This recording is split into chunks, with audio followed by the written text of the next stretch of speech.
Okay, so before we start, I would like to know how you usually work with clients on this, and then also like maybe you can share some of the stuff that you do for yourself too. I'm curious, what your method is to really, when you're preparing for 2021 and knowing what kind of climate we're in, how do you make sure that you are, your head's in the right place and that you're going to be able to achieve all the things that you set for yourself this year?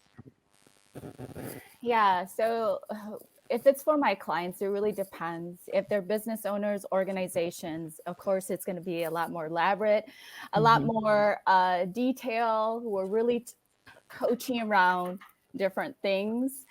And so, and getting to those goals. So that's more elaborate. If it's an individual coaching client, then it might be very personable, but the biggest thing is to gain clarity on what that is.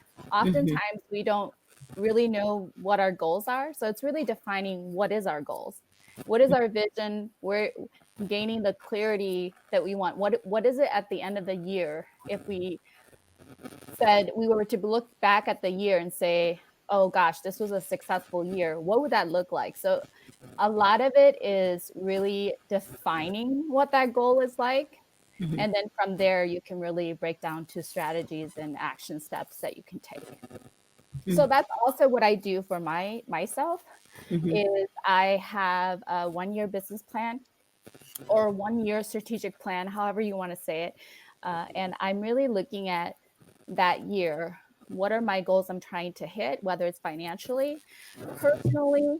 I also do vision boarding. So a lot of everything is putting in front of me, what is it that I want for this year, and keeping that on top of mind. So when you're thinking about, and I absolutely love that, because I actually kind of like, go from the beginning. I don't think about the end always. And so I thank you for sharing that. And so when I'm like thinking about, how I want my year to go. Now, how do I know what's like realistic and not realistic, right? Because sometimes I'm like, pie in the sky, like let's go all the way. And then sometimes it's like, but maybe I should just be like, I'm just gonna, run 10 minutes a day. Like what's reasonable, what's not reasonable. Yeah, so that's a huge part of getting to your goals is really looking at life as well. A lot of people don't, so we might be jumping ahead, but a lot of people don't look at what are other variables that can happen. It's almost as if you set this goal and you think you're just going to hit it. You forget that, you got family, a spouse, possibly kids, other jobs or things like that. So you don't really plan. And that's what I do with my clients is we really break down those things. Is it really a SMART goal, right? So SMART, specific, measurable, achievable, relevant, and time stamped.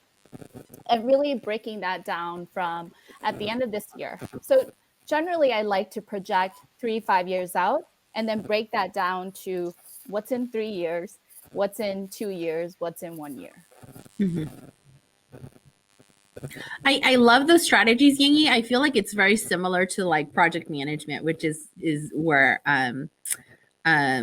which is kind of like where my neck of the woods is. We utilize a lot of the same strategies to kind of get the outcome that we want. But I agree with you. I think sometimes people, kind of like what Callie's saying, is like they don't really think of like what the end would look like, especially if you're typically not in that mindset. You think about what I need to do now versus where, like, I say this and I use my weight as an example because I can never get that under control. But the times that I did lose a lot of weight, I was really my mentality was there, right? Like I know that at the end of 6 weeks, my goal is to lose 20 pounds. And here's what I'm going to do. I'm committed to working out every day for at least 30 minutes. I'm committed to eating healthy. And you have to stay committed to those goals and those tasks that you've outlined for yourself in order to achieve what you are set out to achieve. And I think a lot of people, if they don't have that mindset or if they don't have that strategy in place that they're not familiar with, it's going to be really hard for you to hit that goal, whether that be a personal goal or, something related to business. And I think even some businesses struggle, and that's why they have project managers and coaches and consultants to come in and help them achieve that. You know what I mean? Mm-hmm. Yeah.